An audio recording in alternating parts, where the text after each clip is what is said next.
The U.S. seizing a second oil tanker off the coast of Venezuela. President Trump accusing Maduro's regime of stealing U.S. assets to finance criminal activity and declaring it a terrorist organization. This is now obviously the second time that the Trump administration has seized a tanker, saying that they are going to stop all unsanctioned oil tankers. What do you make of this development? The administration is following through on exactly what they said they would do, Griff. And Marco Rubio just said over the weekend, too, that that the status quo with Maduro in power in Maduro is not sustainable for the United States. It's intolerable. And so you're going to see this pressure campaign continue, interdicting sanctioned oil coming out of Venezuela. Most of the oil, as you know, Griff, is going to China. China is Maduro's biggest backer when it comes to buying Venezuelan oil. Of course, then you have Venezuela using the shadow fleet and also selling heavy crude to Iran. And then Iran, of course, gives Venezuela what it needs. And so it's also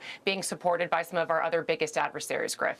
And this sanctioned oil, by the way, goes back years. But now you look at the enforcement, which is really unprecedented.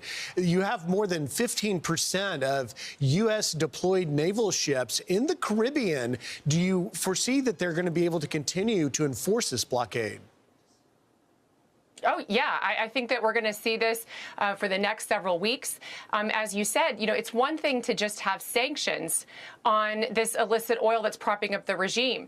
But what's notable here is that we are now finally enforcing it.